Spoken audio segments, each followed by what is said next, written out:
Hi, I'm Thomas Sellers Jr. with West 10 Media, and we're here on the campus of ECS, the home of the Eagles, to present our last team standing award for 2019. This is our first time ever handing out this award to a state champion. The Eagles and Coach Adams brought the big gold ball home earlier this month when they went up to Cookeville and outlasted CPA 17-14. So it's our honor to present Coach Adams and a few of his players with this award today. We're going to talk to Coach and the players to talk about how special this season was. What did it take to go 9-1 in the regular season, go through that playoff run with a couple rematches, teams are hunting for you and gunning for you, and survive it and overcome it. And we'll even talk about how they built a strong family connection throughout the year. And they left a legacy here that will last forever. So we're here to celebrate our last team standing, the ECS Eagles. Let's go talk to the guys. Okay, welcome to our last team standing. We're going to start off things with Coach Adams. Coach Adams, first of all, congratulations. Thank you. And I'd like to thank of our award at West 10 Media. Power 10 champion is nice, but that's the regular season. What you do in the postseason really matters. And y'all were our first ever state champions in this last team standing award. How does it feel to win this award from our publication? Yeah, we appreciate everything you do for high school sports, and obviously being last team standing is credit to our seniors and our kids. It's great for our ECS community. Now, talk about the ECS community. You joined it in April, correct? Correct. And usually that's transition. A lot of people might even chalk up that year and say, hey, and the seniors just have to bear the pains of that year. But you came in to build a culture. Talk about when you took over this program and building towards the state championship. Yeah, we had a talented senior class, but we knew right away we had to become a family. These seniors, 3 head coaches in 4 years, they definitely did not have to buy into what we were doing, how we were going to change things culturally. But they worked hard. They brought it every day. I mean, we're hard on them. We're hard on them in the classroom. Over half of our 15 seniors have over a 4.0 GPA. More than likely, the valedictorian will come off of the football team. Wow. We do things right off the field. On the field, it's easy. It's fun. So it's a credit to the seniors. Now, there has to be a pre-turning point before the season gets started. And when we talked earlier, you said the summertime, you felt something special could develop. What did you see in your senior group that let them know they was buying in than the juniors, the sophomores, freshmen? Yeah, we try to compete every day in practice, and then it was we learned quickly during the summer. We had a senior group that hated to lose, much more than they enjoyed to win. And once we started noticing that, come fall camp, they brought the juniors, sophomores along. It's credit to the seniors. Okay, now we get to the season, 3-0 start, things are going good. Then our preseason number 1, Houston, comes and they deliver y'all only loss of the year. What did y'all learn from that moment when y'all walked off that field? Yeah, I think the biggest thing is Coach Thomas at Houston does a tremendous job with this program, and we knew we could play with anybody. 6A school, there's a lot of talent, but we came off that field not making excuses. We came back, when we got back to campus that night, that's when I told the team we're a dangerous football team. No one was pointing fingers. Nobody was upset about the loss. They were upset, though, that they let each other down. So we knew right then, we told them that night, we're going to be a dangerous football team if you keep this mentality where we hate to lose more than we enjoy to win. And there's no doubt, Houston, Coach Thomas, yes, sir. They helped us in our season. You go play 6A school like that at their house, and come out with a couple unfortunate breaks and then able to get it back going. That Monday following the Houston loss was probably our most spirited practice we had all year, and I knew we were in pretty good shape at that point. Yes, sir. So the regular season ends at 9-1. Battleground, you win games like that and no off weeks in that schedule. Right. Then the playoffs come along and it's a rematch and tossed in there and everything. How was the road getting to Cookeville? Yeah, it's difficult. Come playoff time, everything has to go your way. You have to stay healthy. Unfortunately, we lost an all-state lineman right before the playoffs, and Josh Hartsoff. That's when the family atmosphere, next man up, here we go. Josh was a 2-time all-state lineman on both sides of the ball for us. But the road we took through the playoffs, it was difficult teams. We had to play 2 teams twice, and beating a team twice is never easy. But we all played for each other, and luckily we're the last team standing. Now, as a coach, you have to adjust to things like on the fly, rematches and things like that. And here you are in your first year, things are going well. And here comes some of the accolades. Number 1 in the Division 2A in the rankings across the state. Right. Got 2 young men standing there for Mr. Football. Right. One brings it home in Austin Hill. Talk about, before the championship game, all this, was it pressure or was it just validation? Neither. You know, we didn't talk about Cookeville all year until we won the semifinal game right here. And then the only thing we said about Cookeville was, we're going to Cookeville. You know, and then you take the accolades. The accolades are only going to happen to a winning football program. You know, and this is a family. And when Austin won Mr. Football, when he was interviewed, he said Diedrich should have won it. And then when they interviewed Diedrich said, well, the right person won it, but none of it's possible without our teammates back home. And throughout the year, we didn't talk about the rankings. We never brought it up. It's social media world. I know the kids saw it, so we don't need to talk about it. It was about us every day at practice, attention to detail. And then, you know, we developed a lot of depth through some injuries, so every practice late in the year, there were still guys competing for a starting spot. Wow. For come playoff time, we didn't know who the starters were going to be in certain positions each week, and you have that healthy competition, but at the end of the day, they wanted what's best for the team. So we never had guys pouting or complaining. You know, you won't see our guys tweeting out offers. I mean, we got guys going to play college football everywhere. Yes, sir. And it's about the team. We'll help you get to college football, I promise. We've got a tremendous staff with tremendous connections. Yes, sir. But it's about the family here first. And I think that was the key to us still being able to bring home the gold ball. Well, the ultimate thing to attract college coaches to your program is winning and winning state championships. That's right. So now we up there, CPA. Rematch. Absolutely. You got them in the season opener, 30-6 if I'm not mistaken. That's right. We saw the final score, 17-14. Both teams got better. Right. Take us how that played out. Yeah, it's 2 teams that want to play similar style football. You know, Coach Martin does a great job at CPA. They're well coached. They wanted to establish the run. We wanted to establish the run. They want to play great defense. We want to play great defense, and then, as all good teams in the playoffs, you got to win the special teams. Senior kicker came through with that point difference. Senior kicker marched out on a college field. I don't think he still knew it was a college field with college uprights, and kicked a big-time 40-yarder for us. And you know, Evan was a tremendous asset to us this year. I think he was 9 for 10 on the year from field goals. So getting a star soccer player out of the hallways late in the summer to contribute like that's always great. Yes, sir. Well, my last question for you, Coach, before we get to the players in this video, the legacy. What's going to be the legacy of the 2019 ECS Eagles? Family. It's family. The seniors never complain. You know, it's such a picture of life. It's never going to be easy in life. You just wake up, stay faithful, do your job, and eventually the Lord's going to bless you sometime. And, you know, these guys didn't win a whole lot of football games in middle school, didn't win much 9th grade, 10th grade, their junior year we started turning it. Then obviously for senior year, for them to go out with the gold ball, they came to work every day in the classroom as ambassadors for a school and then on the football field. So just it's about our family atmosphere and the way the seniors led this team. Well, I appreciate you, Coach, taking time, and now we're going to get to your players. Absolutely. Thank you. We're still here celebrating ECS's magical 2019 season. We have a couple players here with me. Introduce yourself. Ethan Saunders, senior, inside linebacker. Okay. Preston Daniel, tight end and outside linebacker. And do y'all wear other hats inside the school? Do y'all have titles in the school? I serve as the vice president for the student body. President of the student body. Okay, so I feel dumber as I sit here in the middle of y'all, but and I feel less athletically inclined as I sit here between y'all. But we're here to talk about a little football, and we'll get to the school thing in a second. How does it feel to be state champions? I mean, it feels great. There's nothing like it, you know. Now, I talked to Coach, and he said it was a long journey for y'all seniors. Y'all had to build and build and build. How was that process? I mean, you know, it was a process for sure. You know, it was just starting the freshman year 2 and 9, and just building up. It was about trust and just buying in. Because a lot of kids would have quit at that time and say, "Hey, forget football. This is not working out for me." But when Coach Adams came in and he started to teach y'all, preach family, when did the senior buy in, and then when did y'all start to spread it to the underclassmen? I think it was especially for the seniors. I think it was from our first meeting, our first team meeting. We already had a good relationship with Coach Adams, and we trusted him, and we thought and we knew that it would work out. So.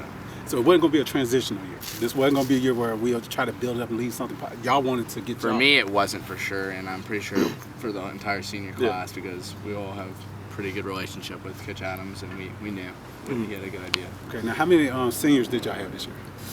12. So 12-ish. 12-ish. So not a very large group, so that, I guess, helped build that bond there. That helped a lot. Okay. So the season gets underway, 3-0, feeling pretty good. Then y'all play Houston, and they give y'all only loss of the year. I talked to Coach, but what did the players learn from that game? And when he told me when y'all left the field that night, it was a different type of atmosphere that he was feeling from his players. What were y'all feeling after y'all lost that game? I think I felt that I just didn't want to have that feeling again. So it really encouraged me to not let that happen again. It's the same thing for you? Yes, sir. Okay, so we got that turning point out of the way, and you're rolling up wins, 9-1, go to the playoffs. What's the mindset when y'all enter the playoffs? I mean, we had the same mindset, which was you just go out there and win. Coach has always told us that he wants a group that hates to lose rather than loves to win, Yeah. And so it was just that kind of mindset where we weren't going to lose. We're just going to go all the way. Okay, so now you get to Cookeville, and it's a familiar folks standing across there. Was the 30-6 in your mind like, hey, we took care of them, or was it this is a whole new ball game? What was the mindset? For me, it was a whole new ball game because anything can happen, especially in a state championship game. Teams play differently, players play differently. Nerves happen. They had been in the state game the last 2 years or something like that. Yeah. None of us have been in it. So they had an agenda. They were hungry for that title. They didn't want some Eagles standing in their way. That's right. So when we talked earlier, you said they got better, but we got better too. I'm gonna ask you this: how did y'all get better from August to that game in December? I mean, everyone matured over the season. We had a lot of younger players have to step up, new players on the team, and everyone just kind of matured and got used to playing. Used to be on that kind of stage. Okay. Now you win 17-14. You're state champions. You're the only team in Shelby County, the Memphis area, bringing back a gold ball. Take us regular folks who never experienced winning a state championship. What's the feeling when that final buzzer goes off? What's the feeling? It's unreal. It's unforgettable. It's emotional. It's fantastic. Now, who was the first person you ran and hugged? My dad. It was my dad. Why was that? He was there. He came. He had a field pass and got on the field. I know all about that pass. Who was the first person you hugged? I think it was my other outside linebacker, Austin Hill, because Mr. Football. Mr. Football, yes sir. And what was the moment like? What did it feel like when y'all sharing that moment? I mean, it was great, because last year was kind of my first year actually playing football or actually getting field time. And he really helped me through that. Wow. And so it's kind of just special to share that moment with him. Coach Adams did talk about how y'all build each other up, push each other, and he said the legacy be family. I'm pretty sure I might hear the same answer, but I'm gonna have to ask this question: what is the legacy of this 2019 ECS team? Probably family. I mean, I can't think that's of what it another is. one, better than that. That's true, because 50 years from now, they will bring y'all back for reunions because y'all earned the right to have that, and it's gonna be like family every time y'all come together. Well, I appreciate it, gentlemen. Y'all taking time to talk with West 10 Media, and congratulations on being our last team standing. Thank you. And we're back. As you see what the plaque says, last team standing, and this is our last set of interviews. Gentlemen, introduce yourselves. Josh Hartsuff, I'm a senior. I'm a D lineman. I'm Josiah Tingley. I'm a senior and I play center. Okay, now I heard Coach allude to your name earlier. You suffered an injury right before the playoffs started. Yes, sir, I did. How did that feel? They had to be tough. It was pretty awful since it was my senior season. I was just it was just hard to deal with, but it was okay seeing all my teammates just succeed over and over and over, and we were just it wasn't as bad as people really thought it would be. Okay, now who was the next man up? Who did you prepare? 'Cause I know in practice you get that guy, that underclassman that you riding in. Who stepped up?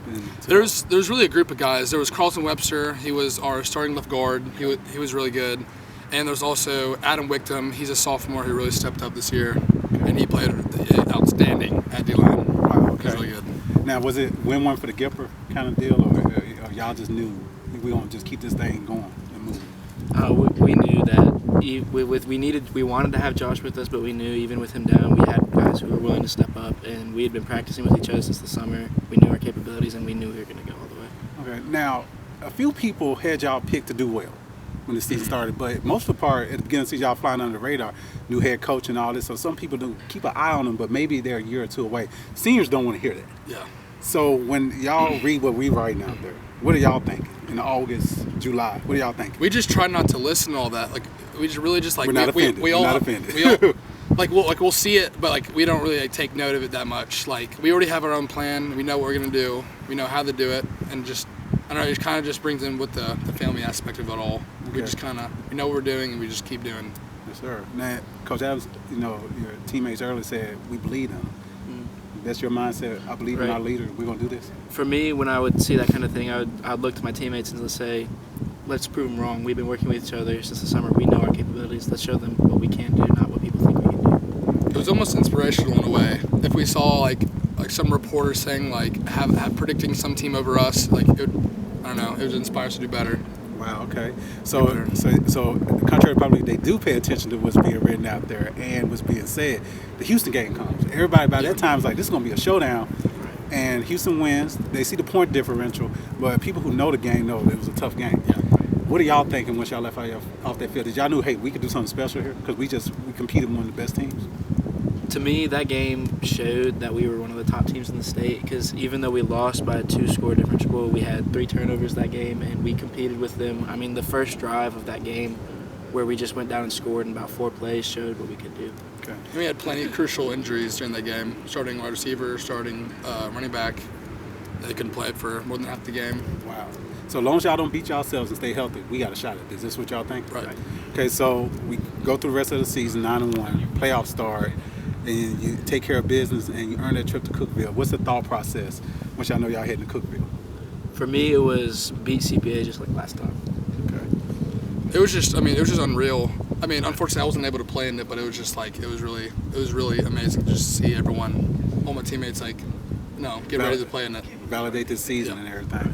So, because every piece is important, from the trainer to the managers. A state championship is a total team effort, and now you are a game away, and it's a tough game, 17-14. How did it play out? What did you see? How did it play out? How the state game, how did I believe it was going to play out, or what did I think? How you believe it was going to play out? How did it play out? Well, I thought it would be similar to the first game we played. I didn't think they were going to come out as physical as they did, and when they came out and they started throwing the first punches, it was interesting to see, but we were able to rally back, and I knew from halftime that we were going to come out and win that game. All right, we're not going to let this special season go. Well, you're there on the sideline, and you see this moment take place. How are you feeling at that time? It was just amazing, just seeing everyone happy. I mean, like, a lot of people looked at me like immediately when it was happening, and they didn't think I was gonna be really as happy as I could have been about it. But it's family, it's team, it's your brothers out there winning for you. So, like I asked the previous guys, that moment, you're state champion. A lot of people do not experience that moment. Who's the first person you shared the moment with? Who's the first person you hugged? Probably my teammate. Okay. I think it was Ethan. I think he was the first person I hugged. And how did that moment feel? It was amazing. Okay. It was unreal. Wow. And who was the first person you My head coach. Wow. I thanked him. Wow. Don't make me cry. Don't make me cry. But when y'all shared that moment, how were you feeling? It was just incredible because we went the whole season trusting in him to be able to take us as far as we went, and then he did it, and it was just an incredible feeling. Wow. And that's what football is all about. At the end of the day, it builds that brotherhood and those bonds that cannot ever be broken. And like I told the other guys, 50 years from now, they're going to have reunions. The family has to get back together. Y'all are linked together by a ring, a gold ball, but y'all shared in that locker room Friday after Friday that us people would never know about. So last question, what's the legacy of the 2019 ECS Eagles? Family for sure. It's 100%. We had everyone trusted each other to step up. Whether we needed a freshman to go in the game, we knew. And we hung out with each other at school. Everyone was able to joke with each other at school. It was just a really tight group. I still talk with most of them now, even though the season's over. Wow. Well, it gives us honor at West 10 Media to present the whole team with this plaque here. Our first ever state champion, last team standing. Congratulations, guys. Thank you. Thank you. Thank you.